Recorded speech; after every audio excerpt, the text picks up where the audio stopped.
Dear students, आज के lecture में हम पढ़ेंगे टाइप्स ऑफ म्यूटेजेंस।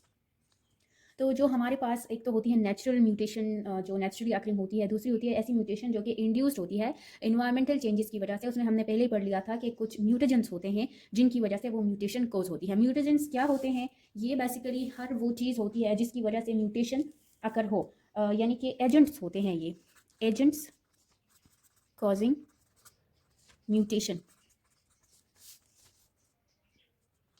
उसको हम क्या कहते हैं? उसको हम कहते हैं म्यूटेजन।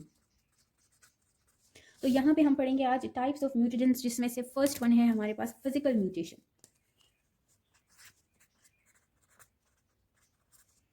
Sorry, physical mutagen. तो फिजिकल जो म्यूटेजेंस होते हैं ये क्या होते हैं? ये हमारे पास जिस तरह से ये फर्स्ट इसको डिस्कवर किया गया था। फर्स्ट इसको डिस्कवर किया था एच जे मलर ने।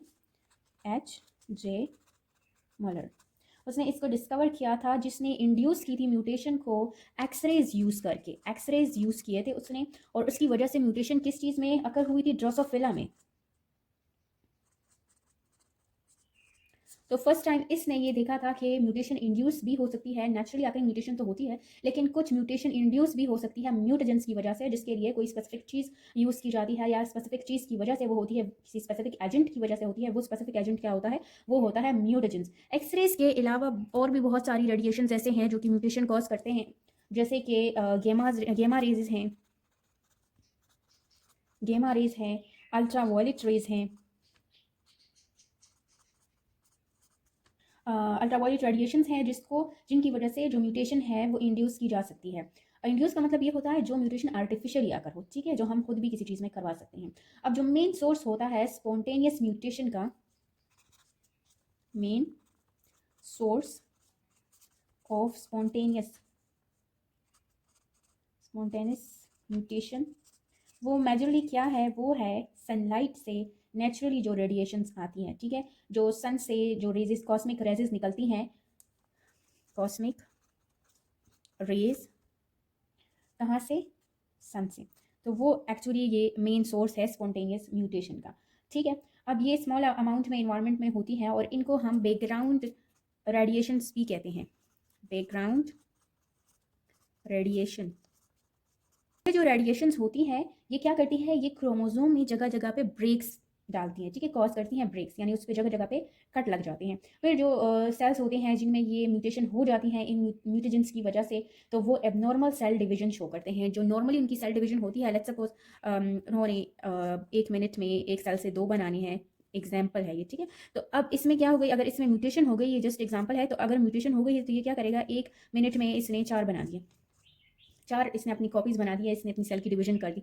तो इस तरह से क्या होता है कि जिस भी जगह पे म्यूटेशन हो रही है, चाहे वो प्लांट्स में हो रही है, चाहे वो एनिमल्स में हो रही है, या माइक्रो ऑर्गेनिज्म में हो रही है, तो वहाँ पे रैपिड सेल डिवीजन होती रहती है। वहाँ पे उस म्यूटेशन की वजह से सेल्स एबनॉर्मली प्रोड्यूस होते रहते हैं, सेल डिवीजन एबनॉर्मली होती रहती है, जिसके रिजल्ट में मोस्टली क्या होता है? कैंसर कॉज हो जाता है, ठीक है।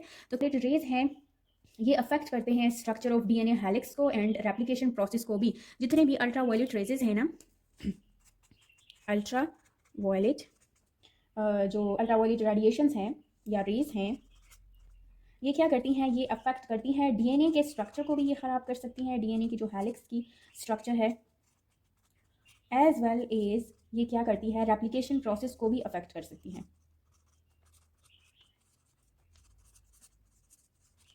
तो ये दोनों ये नुकसान ही प्रोड्यूस कर सकता है, बना सकते हैं। ये म्यूटेजेंस कौन है यहाँ पे? म्यूटेजेंस है रेडिएशन, रेडिएशन एक्स रेज भी हो सकती है, रेडिएशन गेमा रेजेस भी हो सकती है, gamma rays, and radiation ultraviolet rays भी हो सकती है। तीनों जो है ये म्यूटेजेंस के तौर पे काम कर सकते हैं और म्यूटेशन कॉज कर सकते हैं। है केमिकल म्यूटेजेंस, यानी कि केमिकल्स भी म्यूटेजेंस के तौर पे काम कर सकते हैं। ये है इसका सेकंड टाइप। जो फर्स्ट वन था वो था फिजिकल म्यूटेजेंस। तो केमिकल म्यूटेजेंस में जो फर्स्ट केमिकल म्यूटेजेंस था वो क्या था? वो था मस्टर्ड गैस, जो कि वेपन में यूज़ किया जाता था ड्यूरिंग फर्स्ट वर्ल्ड वॉर जो था, वहाँ पे यूज़ हो रहा था, ठीक है। उससे डिस्कवर हुआ कि ये क्या है? ये केमिकल म्यूटेजन है। इस तरह से बहुत सारे केमिकल्स हैं जो कि म्यूटेज एक्ट करते हैं as a mutagens. For example nitrous acid, ये भी केमिकल म्यूटेजन है। फॉर्मल्डिहाइड, ये भी केमिकल म्यूटेजन है। मस्टर्ड गैस तो हमने कह दिया। देन हमारे पास और कौन कौन से हैं? कैफीन है। कैफीन जो है ना, ये भी म्यूटेशन कॉज कर सकता है, ठीक है। नाइकोटीन है, और फूड में जो प्रिजर्वेटिव्स होते हैं आजकल ज़्यादातर जो है फ्रेश जो आपके पास खुराक होती है वो यूज़ किया करें, चाहे फ्रेश मिल्क हो या जो है फ्रेश फ्रूट्स हों, वेजिटेबल्स हों। लेकिन कहाँ प्रिजर्वेटिव्स फूड के अंदर जो प्रिजर्वेटिव्स होती हैं, इसके अलावा जो पेस्टिसाइड्स होते हैं,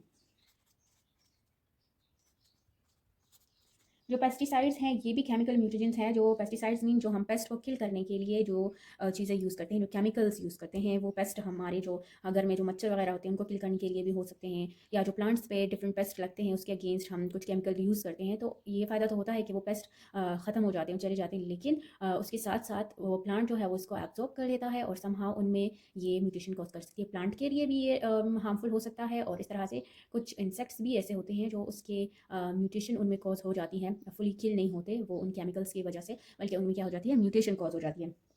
तो ये था हमारे पास आज का लेक्चर जिसमें हमने टाइप्स ऑफ म्यूटेजेंट्स पढ़े। हमने पढ़ा कि जो भी एजेंट म्यूटेशन कॉज करता है उसको हम म्यूटेजेंट कहते हैं। फिर हमने टाइप्स पढ़े, फिजिकल म्यूटेजेंट्स पढ़ा, एंड देन हमने पढ़ा chemical mutagens. So thanks for watching.